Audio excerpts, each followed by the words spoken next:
Welcome to the deep dive. We are really thrilled you're joining us today. Yeah, thanks for being here. So, usually when we sit down to analyze a topic for you, we're looking at, sweeping historical movements, right? Or massive geopolitical shifts that take decades to unfold. Exactly, or some complex scientific breakthrough. Right. But the mission of today's deep dive is fundamentally different.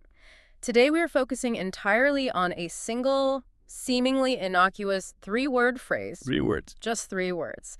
And it's a phrase that has sparked international diplomatic crises, provoked massive lawsuits across European borders, and ignited incredibly fierce debates about how we actually preserve historical memory. It really has. To guide us, we're relying on a comprehensive Wikipedia article detailing the Polish death camp controversy. And, it is a profoundly heavy subject to tackle. It requires a lot of care. We're looking closely at how language, specifically a geographical shorthand that gets used pretty casually by speakers and writers, can carry just an immense, devastating weight. Yeah. Because this deep dive, it goes far beyond the debate over semantics.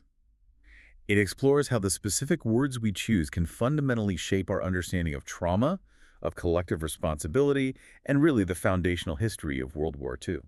Okay, let's unpack this. How does a basic descriptor morph into a geopolitical flashpoint that causes international outrage? It's a huge question. Right. To understand the sheer scale of the emotion behind these 3 words, we first have to ground ourselves in the historical reality of occupied Poland. We do. And the statistics detailing the human costs are staggering. They set a grim but entirely necessary baseline for our entire conversation today. During World War II, 3 million Polish Jews were murdered by Nazi Germany. Which is just a difficult number to even process. It really is. To put the catastrophic scale of that number into perspective for you, that represented 90% of the pre-war Polish Jewish population. 90%. Gone. And on top of that, at least 2.5 million non-Jewish Polish civilians and soldiers perished. And the geography of those atrocities is central to understanding why this linguistic controversy even exists today. Because Germany forcibly transported 1 million non-Polish Jews from across Europe into occupied Poland. Right, strictly to be murdered in extermination camps built there. Exactly. But to understand the intense Polish reaction to the phrase we're discussing, we have to look really closely at the political reality of that specific occupation.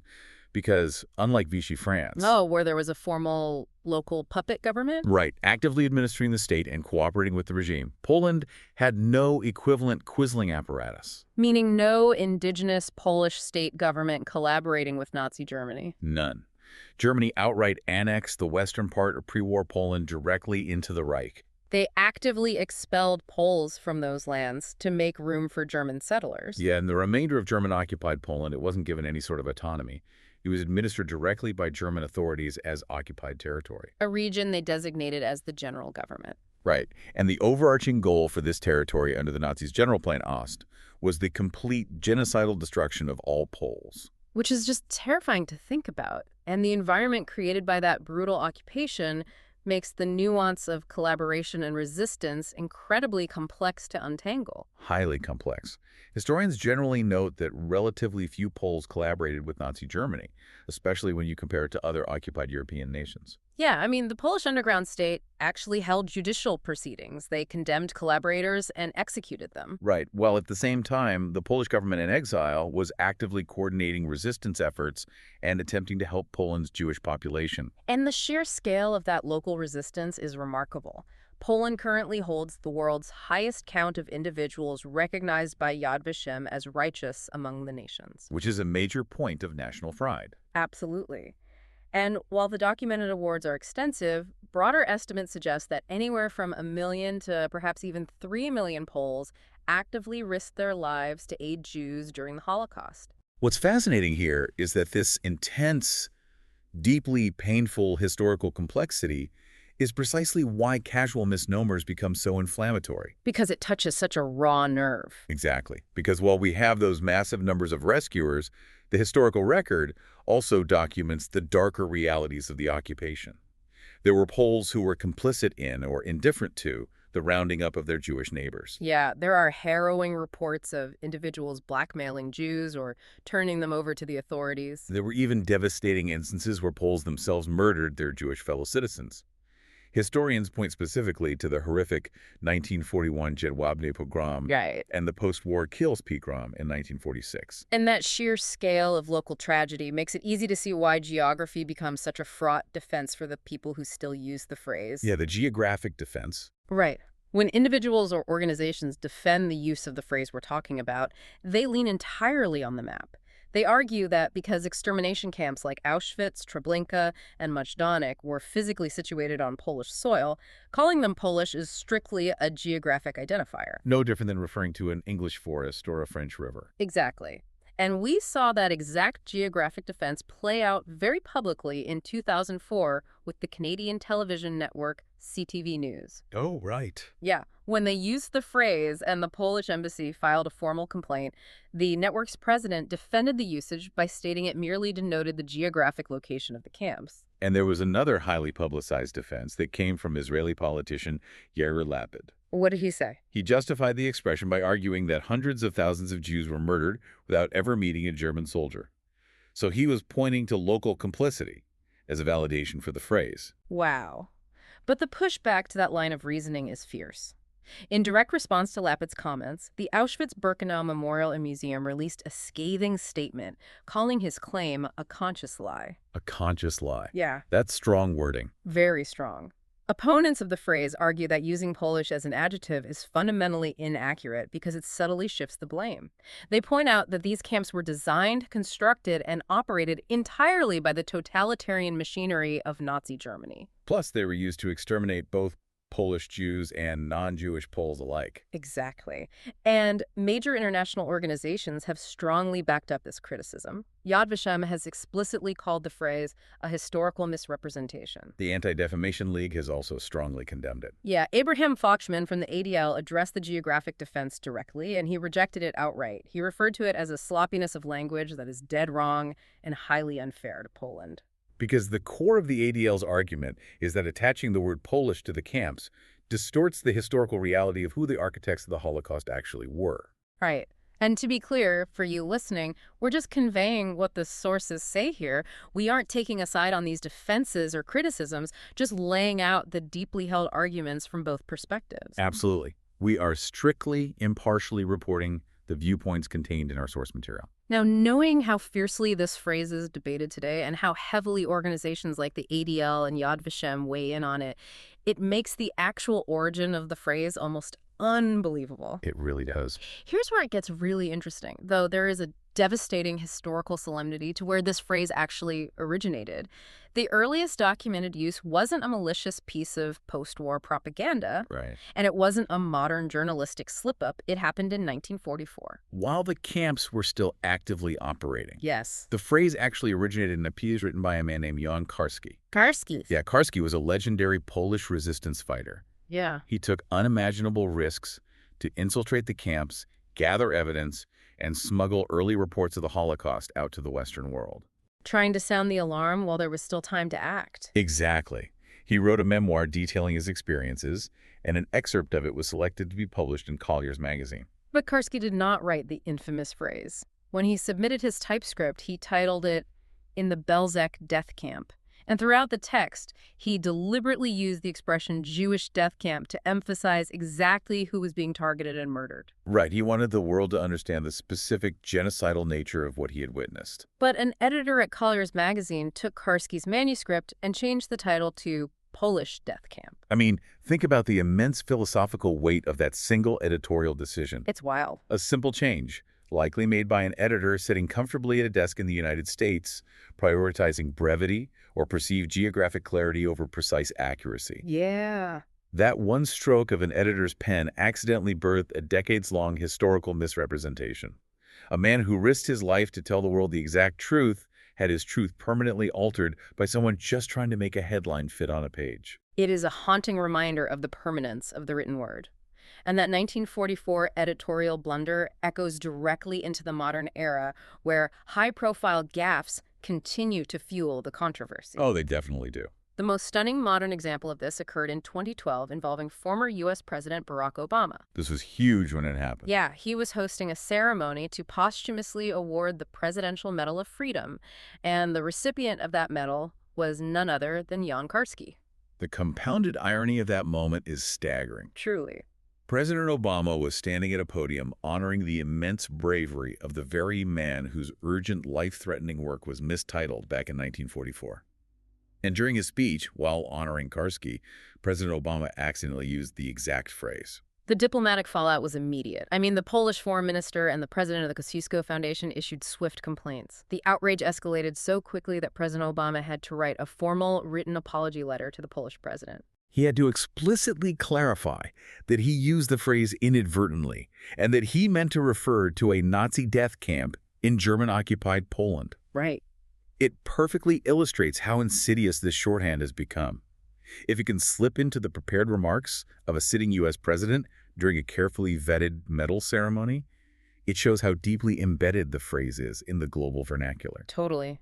And the media continues to be a major battlefield for this. I mean, the German newspaper Die Welt used the phrase to describe the Majdanek concentration camp and faced immediate backlash, forcing them to issue an apology. The Canadian magazine Maclean's faced a formal complaint from the Polish ambassador in Ottawa after publishing an article that used the phrase multiple times. The frequency of these journalistic errors became such a massive issue that the gatekeepers of media standards had to intervene. Right. Both the Associated Press and the New York Times officially updated their style books.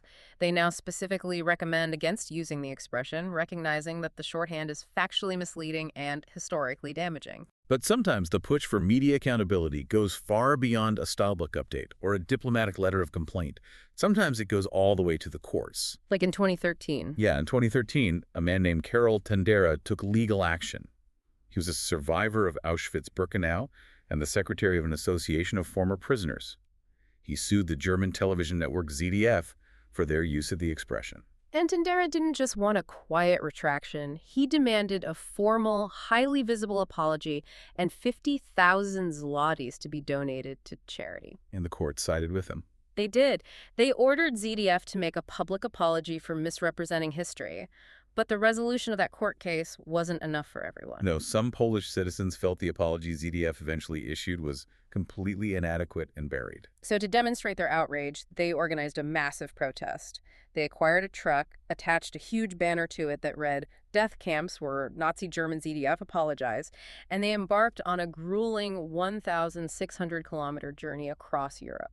They drove all the way from Wrocław in Poland, crossing through Belgium and Germany, to park that truck right in front of the doors of ZDF headquarters in Mainz. Wow. When you picture that journey days of driving across international borders just to correct a three-word phrase, it really puts your daily consumption of media into perspective. It really does. When you scroll through headlines on your phone or listen to a quick broadcast, how often do you passively absorb shorthand?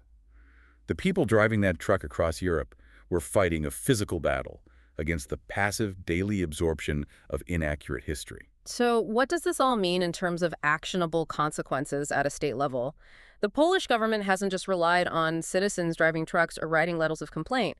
They've taken concrete, sweeping steps on the world stage to mandate historical clarity. Like what they did in 2007. Exactly. In 2007, Poland took the issue directly to the United Nations. They successfully petitioned UNESCO to officially change the international designation of Auschwitz.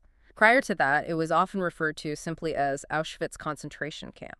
But UNESCO officially changed the name on the World Heritage List to Auschwitz-Birkenau German Nazi Concentration and Extermination Camp, 1940 to 1945. That name change was a deliberate diplomatic maneuver to lock down the historical record in international institutions. They wanted to leave absolutely zero ambiguity for future generations about exactly who designed, built, and operated that machinery of death. But the Polish government's efforts to control this narrative went much further than renaming monuments. Oh, a lot further. Yeah, in 2018, they introduced domestic legislation that quickly became a massive international flashpoint. President Andrzej Duda signed an amendment to the act on the Institute of National Remembrance. And the original draft of that 2018 law went to extreme lengths. It actually criminalized public statements that ascribed responsibility or co-responsibility for Holocaust crimes to the Polish nation. And this wasn't a minor fine we're talking about. The law carried criminal penalties of up to 3 years in prison. 3 years. It was widely understood across the globe that using the phrase Polish death camp or Polish concentration camp could literally land a journalist, a historian, or a casual speaker in jail under this new legislation. And the international backlash to the threat of prison time was massive and immediate.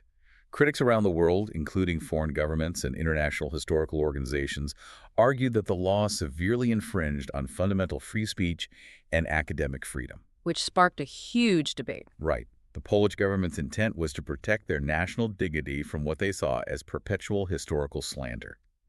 But on the global stage, the immediate reaction was that this legislation would stifle open historical inquiry and silence survivors who were trying to share their complex, localized experiences of the occupation. It sparked what was widely described as the biggest diplomatic crisis in Poland's recent history. The pressure from allies and international institutions was so intense that the Polish government ultimately had to revise the law. They did. They removed the criminal penalties, taking the threat of a 3-year prison sentence off the table.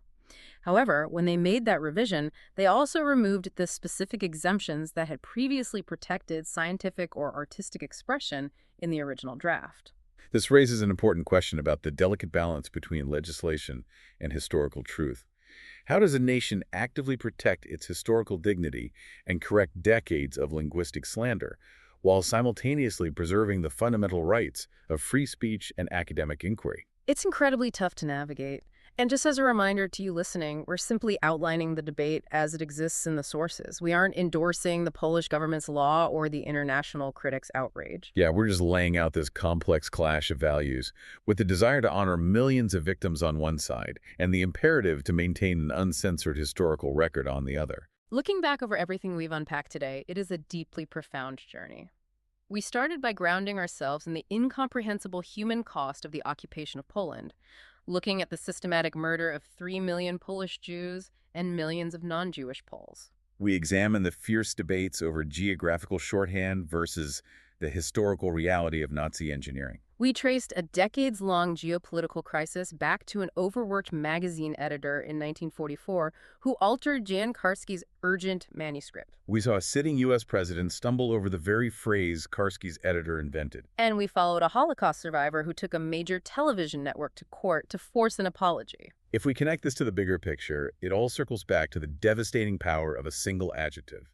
The casual use of the word Polish to describe these extermination camps can, in just 3 syllables, completely distort the memory of millions of victims.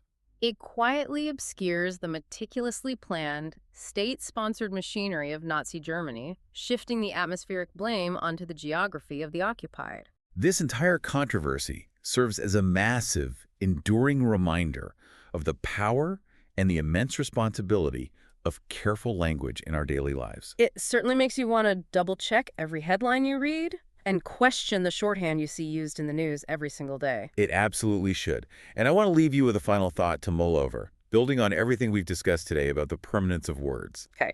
As we move further and further away from the actual events of World War II, the generation of survivors, people like Carol Tendera who can personally, loudly correct the record, is tragically passing away. Yeah. At the exact same time, we're increasingly relying on rapid-fire information ecosystems. We use algorithmic summaries to catch up on the news, and we ask AI chatbots to give us the quick bullet points of complex historical events. Right. In a world where machines are increasingly summarizing the past for us, prioritizing brevity and streamlined data, just like the Collier's editor did in 1944, how do we ensure that careless linguistic shortcuts don't quietly and permanently rewrite the foundational truths of our history? That is a brilliant and incredibly sobering question to end on. Thank you so much for joining us on this deep dive. Keep questioning the words you read every single day, and we'll see you next time.